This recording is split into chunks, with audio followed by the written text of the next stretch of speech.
начинаем пресс-конференцию по фильму «Утопленник. Бангладеш». И хочу представить вам с удовольствием создателя этой картины, режиссера МОСТАФА САРВАР ФАРУКИ. Давайте его поприветствуем. Он же автор сценария, и актриса Нусрат Имрозе Тиша. Good day. We're beginning this press conference today devoted to film No Bed of Roses, and I'm glad to introduce you here MOSTAFA SARWAR FAROOKI, director and scriptwriter for the film, and Tisha Nusrat Imroze, lead actress, Bangladesh. Мне очень приятно, что этот фильм оказался в конкурсе Московского международного кинофестиваля.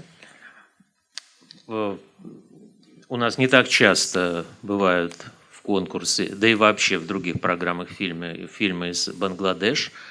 И мы мало знаем об этой кинематографии, поэтому сегодня есть возможность узнать немного больше. I'm very happy to see this film on the official program of the Moscow International Film Festival. It's not often that we get films from Bangladesh on our festival or on other festivals for that matter. And I think it's a great opportunity today to know a little more about Bangladesh cinematography and cinema industry. Поэтому, я не знаю, вас хотите что-то сказать сначала, или мы просто предоставим возможность задать вопросы журналистам? So a question to our guests. Do you have anything to say for the introduction, or shall we move on straight to questions and answers from the audience? Hello. I think, I want to start with something which is, I would say, very personal and emotional at the same time. Because we are the generation who started watching world cinema in film society screenings. And I can clearly remember in my, when I was about 18, 19 or 20 years old, we used to go to film society screenings, and I still remember how I was blown away by Andrei Tarkovsky's Andrei Rublev, and then later on Nostalgia, Mirror. So I mean, he's one of my favorite filmmaker, and after so many years now I have come to the country, the city where he lived, so it gives me a kind of emotional connect with this festival. Ну, я начну с очень эмоционального личного признания. Я принадлежу к тому поколению, которое Бангладеш начинало смотреть мировое кино на показах общества кино. Я помню, что мне было 18, может быть, 20 лет, когда я впервые попал на такие показы, и я был просто поражен, сметен фильмами Андрея Тарковского. Сначала был Андрей Рублев, потом «Ностальгия», потом «Зеркало». И вот сейчас я нахожусь в стране, в городе, где он жил, и это для меня просто невероятной важности событие. That's all. Вот, собственно, все. Спасибо.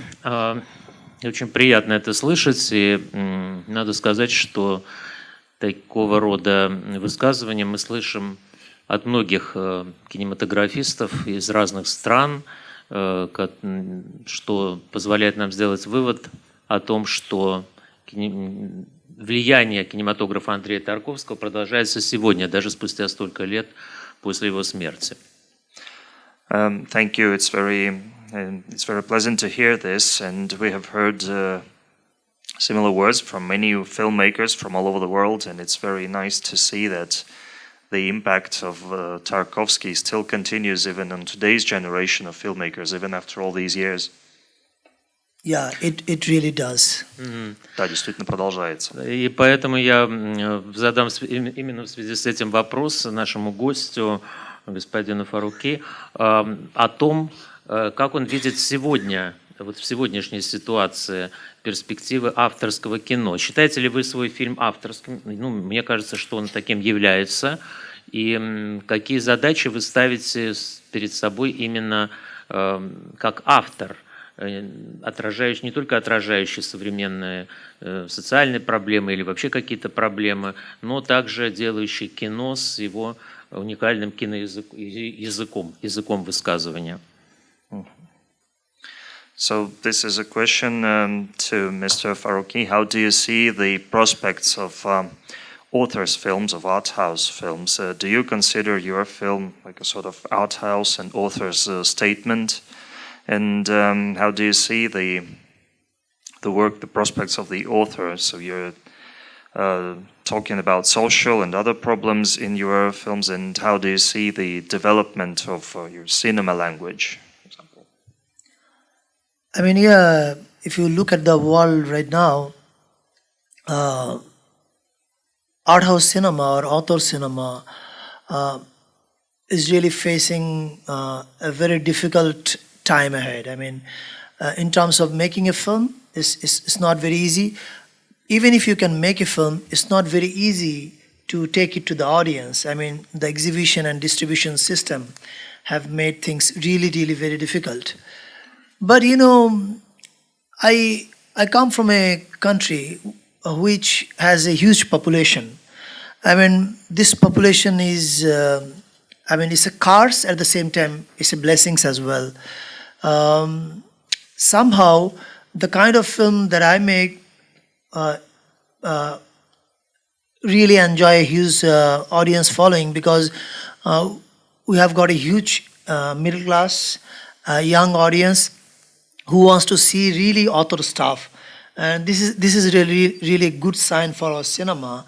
But as I said, exhibition system worldwide is really becoming very difficult for author cinema and author filmmakers.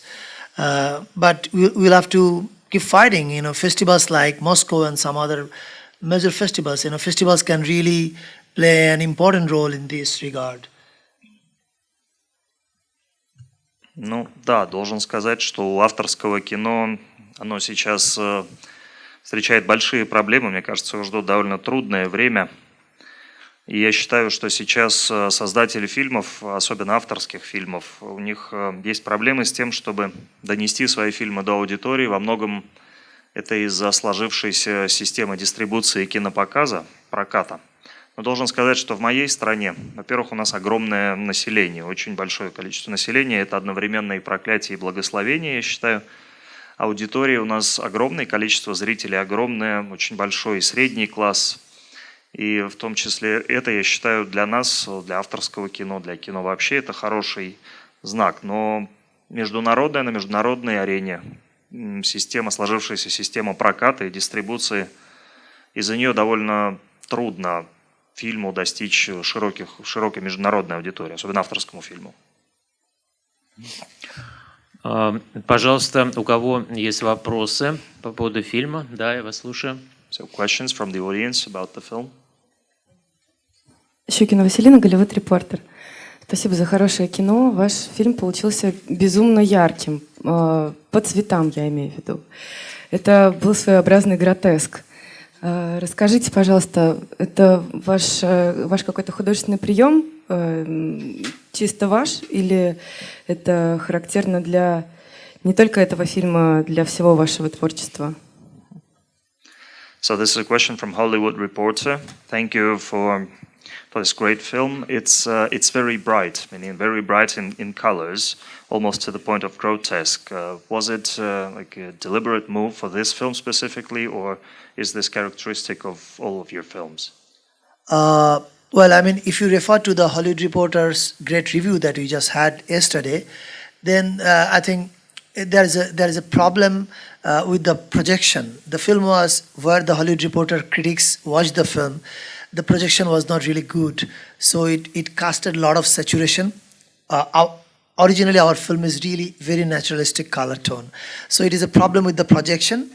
And as for my other films, like television has got striking colors, because television deals with rural Bangladesh people, those who are eccentric in emotion, and that's a very colorful story. But this one is I would say, somber story, very gentle, very heart-wrenching. So the color that you mentioned, referring to the Hollywood Reporter review, which is a great review actually, and I was really very happy to read the review yesterday. But that's the problem with the projection where she watched the film. Unfortunate. Mm-hmm. Да, я должен сказать, что уже читал обзор, по-моему, прекрасный обзор, я был очень им польщен. Что касается яркости цветов, там была проблема с проектором в зале. На самом деле, во время показа было очень большое интенсивное смешение цветов. На самом деле, фильм снят в весьма натуральной, природной цветовой гамме вполне. Что касается моих, например, проектов для телевидения, то, что я делал для телевидения, там есть очень яркие цвета, но там просто рассказывается история и для сельских зрителей в Бангладеш, там очень яркие цвета, да. Что касается фильма, о котором мы сейчас говорим, это гораздо более спокойная история, очень мягкая, очень эмоциональная. И, ну, как я уже говорил, чрезмерно яркие цвета, тут проблема была техническая. И еще раз спасибо за великолепный отзыв о картине в журнале. Андрей Колесников. Я хотел спросить по сюжету. Вот насколько логически вы считаете смерть главного героя? Для меня это показалось немножко натянутым. То есть в России и в Европе это довольно-таки типично, когда мужчина среднего возраста уходит к более молодой женщине. Это не такая большая трагедия. То есть, может быть, это именно как раз историческая, культурная как бы традиция. То есть насколько вот именно логически и есть ли другие варианты выхода для главного героя? Спасибо. So my name is Andrei Kolesnikov, and I have a question about the death of main character in the end of the film. Don't you think it's a bit too far-fetched, maybe not logical? Because in Russia and in Europe, as far as I know, this is a rather common situation of a man leaving his wife to go to a younger woman. And do you think this was inevitable? Were there any other options for the main character? Well, I mean, that's a very interesting question, I would say. You know why? This is what I have been trying to tell wherever I go to different festivals. People are really different, and people's reaction are also different. And so should cinema be. Like, why Andrei Tarkovsky's film is like that? Because Tarkovsky inherits Russian philosophy, Russian culture, Russian kind of reaction. An Indian filmmaker, from an Indian filmmaker, or from a Bangladeshi filmmaker, you cannot expect the same thing because we come from a very different experience, very different culture, very different philosophy. And this legacy, this heritage, this culture, this history does not only reflect, don't only reflect on the cinematic style, it also reflects on the stories, it also reflects on the people's reaction. Like the story that I dealt with for this film, Dupe, No Bed of Roses. As you said, one man going to marry a younger woman is just an everyday incident. I mean, what's in it? But then again, I mean, when you think about Bangladesh, it's not just as easy as you have mentioned.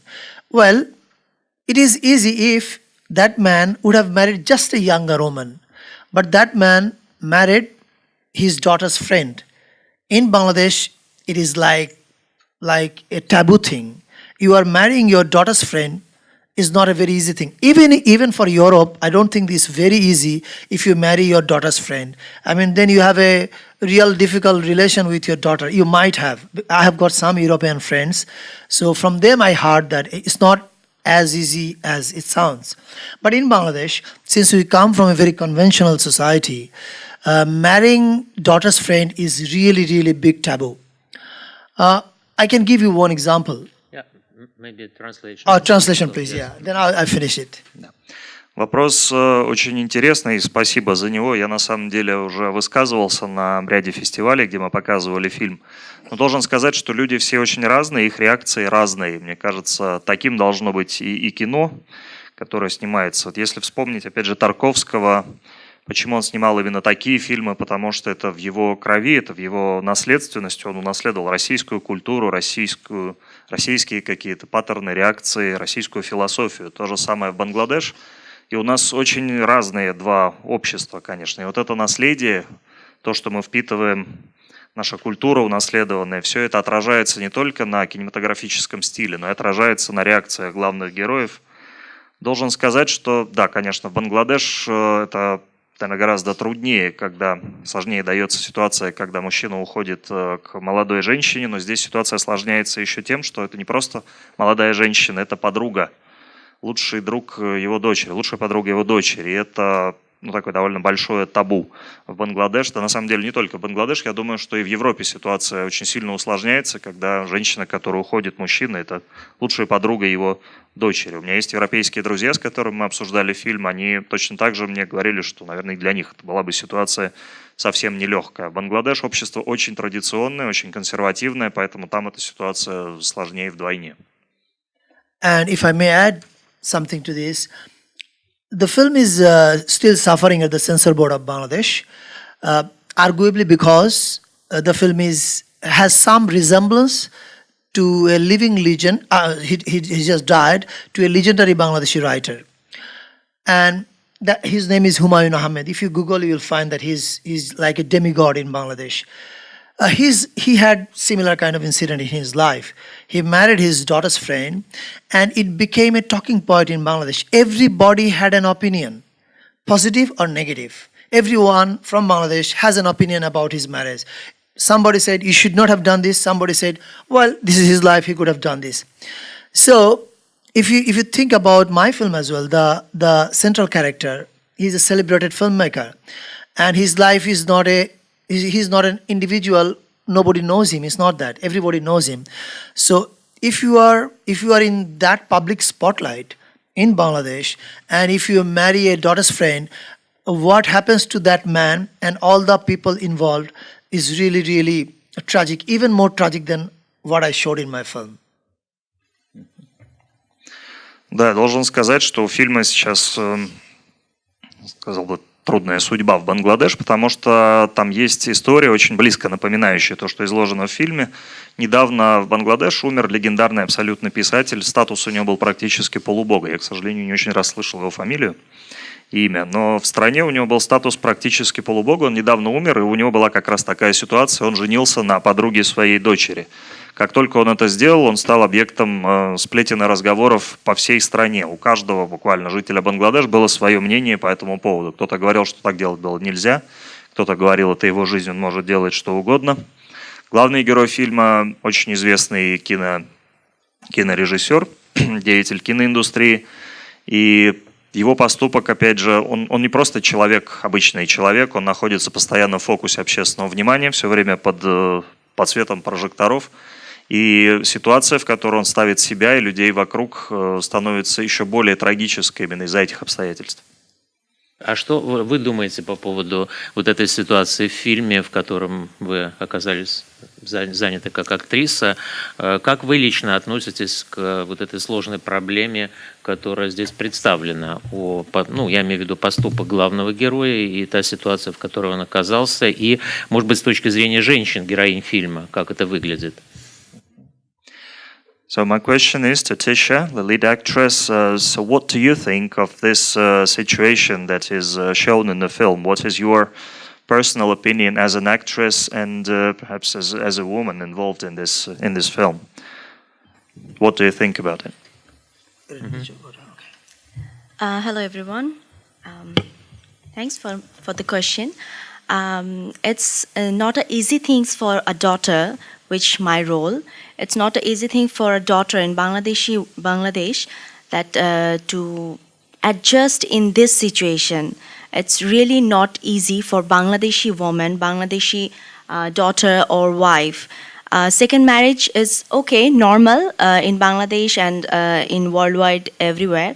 But married daughter's friend, which is very close to mine, very close to her, and my father is involved in that lady and married that girl.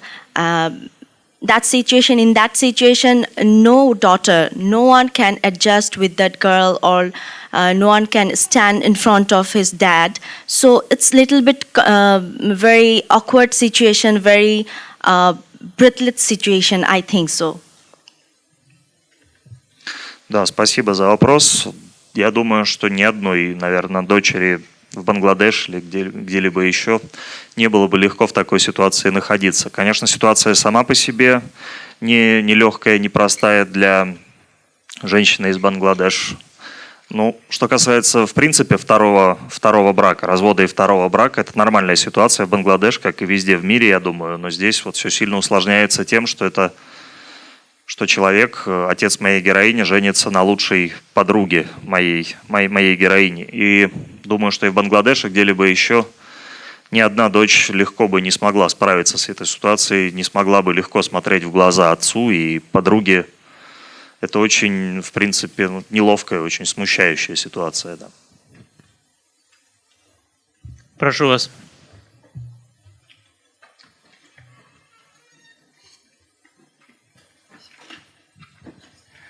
Добрый день. Я вас поздравляю с картиной. Мне она очень понравилась. Такая очень хорошая, неспешная драма. Арина Абросимова, извините, не представилась. Но у меня вот такой вопрос. Вы говорили, и это само собой разумеющееся, традиционная культура имеет свое значение, безусловно, в вашей стране. И это похвально, поскольку сегодня традиционализм уходит из общества практически по всему миру. Но, тем не менее, ваш герой придерживается мусульманской веры, как и все его окружение. И мне показалось немного странным то, что он такой безвольный человек, которым помыкает молоденькая девушка, и он ничего не может с этим сделать, хотя все очень хорошо понимает. Он понимает, что им манипулируют, он понимает, что он оставляет, он не знаю, что он приобретает, он берет на воспитание чужого ребенка, бросая своих собственных детей. Это типичная ситуация для Запада. Но мне непонятно, почему человек мусульманской веры, традиционной культуры настолько находится во власти молоденькой женщины, которая не имеет, в принципе, никакого авторитета нигде, но над ним она этот авторитет имеет. И мне бы хотелось понять, каким образом это можно оправдать? Вот как он смог все перечеркнуть и не получить в результате никакого удовлетворения, как вытекает в результате? Спасибо. So my name is Arina Abrosimova. Thank you for this great film. I think it's a great drama. And the question is, of course, I understand that traditional culture still plays an important role in Bangladesh, but what is unclear to me is how the main character is of Muslim confession, as are the people around him, and it seems strange to me that a traditional Muslim man is so devoid of any willpower, is so spineless in front of this rather young woman who commands him around and who manipulates him. And actually he understands that he's being manipulated and that he throws out everything he had to marry this young woman, to take other people's child. So how does it come around that a traditional Muslim man is so obsessed by a young woman that he allows her to command him around? So why does she have such power over him? And how do you think he might justify everything that he has to refuse in order to marry that young woman? That's a very complicated question to answer, but let me try. I always believe film is full of accidents, like our life is. So many things happen which we don't plan beforehand. For example, if you remember that scene where the filmmaker, he takes his first wife and family to a holiday resort in a hilly mountain area, and there he actually tries to make up their relation. There he tries to give up his fascination for that young girl, and he wants to, make everything all right with his first wife. He actually keeps trying to do it. He keeps trying to, come closer to his first wife. He keeps trying to build a bridge with his first wife. But, the first wife is angry. She's angry because, obviously, which is normal. I mean, how could you feel infatuated to someone who is my daughter's friend? So she feels like defeated and angry, and that's why she keeps taunting him. So what happens? The man, he comes to he tries to build the bridge with the first wife, but the first wife keeps taunting him because she's angry. Both are helpless. I mean, I don't see anyone is villain here. Both are helpless. And right at that moment, on that very night, that young girl, she crossed the wall and she enters into his shooting house, production house. And these are all like coincidence. Probably on that night, if that girl would not have gone there, then this disaster would not have happened. Probably he could have managed his relation with his wife, and at one point he could have forgotten and given up that second girl. So I don't think that the filmmaker, he was so obsessed and so determined to marry the second wife. His marriage to the second wife is a result of many accidents. Like he got caught red-handed in that apartment, so he felt like, I cannot show my face to first wife anymore, so let's better give them up and go with her and try to be happy. So it is a result of so many accidents, and his reaction to those accidents. It's not that he was really determined, obsessed, or really spineless. He was kind of, I would say, a victim of circumstances. Actually, in this film, I believe all four characters are victim of circumstances. Ну, на самом деле, фильм полон случайностей и совпадений. Очень сложный вопрос, на самом деле, постараюсь на него ответить. Фильм полон случайностей и совпадений, ровно как наша обычная жизнь. Если помните, там в фильме есть эпизод, когда главный герой вывозит жену и детей на курорт и пытается, на самом деле, делать все, что в его силах, чтобы восстановить как-то отношения, восстановить, заново отстроить мосты, что ли, с женой, с семьей. Старается сблизиться с ней снова, но она очень расстроена, рассержена, ощущает свое поражение, продолжает его ругать, продолжает его как-то унижать, потому что не может справиться с этой злостью, почему он мог влюбиться, проявить интерес к девушке молодой. Оба здесь, мне кажется, очень сильно ощущают свою беспомощность. Здесь оба они беспомощны, и я бы хотел сказать, что здесь злодеев здесь нет. Ни один из них не злодей, не злоумышленник. Все они жертвы, скорее всего. И этот эпизод, когда девушка проникает к нему в студию, мне кажется, это вот еще одно совпадение, которое повернуло ход событий так, как они пошли. Возможно, если бы она в эту студию не проникла, он бы справился, возможно, у него бы получилось как-то восстановить отношения, получилось бы справиться с любовью, что ли, с влечением к этой девушке. Возможно, все было бы по-другому. Но здесь, опять же, цепь случайностей. Его там застали с поличным, и он решил, что теперь он не может смотреть в глаза жене и семье, и проще от них уйти и жениться на этой девушке. Мне кажется, здесь все жертвы обстоятельств. На самом деле, все 4 героя в этом кино, в моем фильме, жертвы обстоятельств. В общем, мы заканчиваем, и я хочу поблагодарить наших гостей за то, что они приехали на наш кинофестиваль, и пожелать им удачи с этим фильмом и в новых проектах в вашей работе.